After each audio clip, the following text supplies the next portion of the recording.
Hey folks, Tiffany again. I haven't left yet. I missed a comment by one of the folks doing yoga with me asking about relief for plantar fasciitis. A lot of people suffer from that. And although I'm not a licensed physical therapist or a doctor or anything, I do know some tips for how to relieve that pain. James was asking about like massage, for the sole of your foot. There might be some ways for relieving it using massage, but what a lot of people misunderstand is a lot of the pain from plantar fasciitis actually comes from tight heels, calves, and hamstrings. I mean, the pain is felt down in the foot, but that's often where it kind of originates. So some things I've learned over the years from various folks and classes I've taken, you can put your foot down. I don't have one right now. Like if you have a squishy stress ball or a tennis ball even, putting your foot down on top of that and kind of rolling it around. You don't want to have too much pressure. I don't want you standing totally on it, but being able to put some amount of pressure and kind of rolling it around, that might provide some relief. But I know for a lot of folks, it's about preventing the flare-up. Like you might suffer from it, but if you can prevent the flare-up, you're good to go. So one of the best ways to do that is to stretch daily. And if you have issues with plantar fasciitis, more than once a day. And it's a very simple stretch. And if you have a band or a towel, you can use that for extra. But one of my favorite stretches is to do this knee hug, right? And I circle through the ankle, pointing and flexing. And then I go into the number 4 piriformis hip stretch.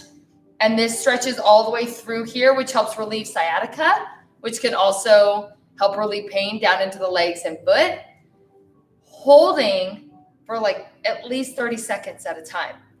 We're always in this rush to be like, ooh, I'm stretching. Yeah, I'm stretching. All done.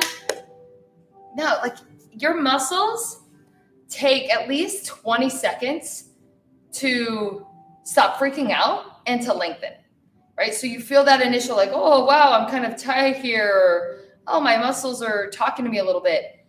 Let that sit. Breathe through it a little bit. Sit. If you need to give yourself a little kitchen timer or a timer on your phone so that you don't lose track of the 30 seconds, do it. I often say, like the other day I was saying, you're sitting here, you're stretching, you're staying there, right when you start to feel bored and like, this is ridiculous. That's probably around 30 seconds. Yeah, well, my client says, okay, I'm bored, I'm done. And it had been like 5 seconds. So it's all relative, how long it takes you to get bored. But 30 seconds, then take that leg and put that heel out. I can't really see it here. I wonder if I should go profile because of my black pants. But you flex the foot and then you sit forward and hold that hamstring stretch for a little bit. You might not even be able to sit forward depending on how tight your hamstrings are, depending how low your seat is that you're doing this on. I recommend a firm surface, but you can use the edge of a couch, but like a dining room chair or a stool that's lower, not like a counter height stool, okay? So you lean forward and you stretch through that hamstring stretch. If you have a towel or a band, you can come down, put it around the ball of your foot, and pull that foot back a little bit more. Stretching, flexing that heel. And then release, if you have the towel or whatever, if you were doing that, release that and point and flex through the foot a bit. Your knee might bend a little bit on this stretch, but you're pointing and flexing. And you can even go side to side. Doing some of these movements on a daily basis can help prevent the painful flare-up of plantar fasciitis, right? That's when it bothers us, is when it hurts. We all might have a little bit of it, but it's when it flares up. So if you do these, even when it's not hurting, you can maybe prevent some of that pain.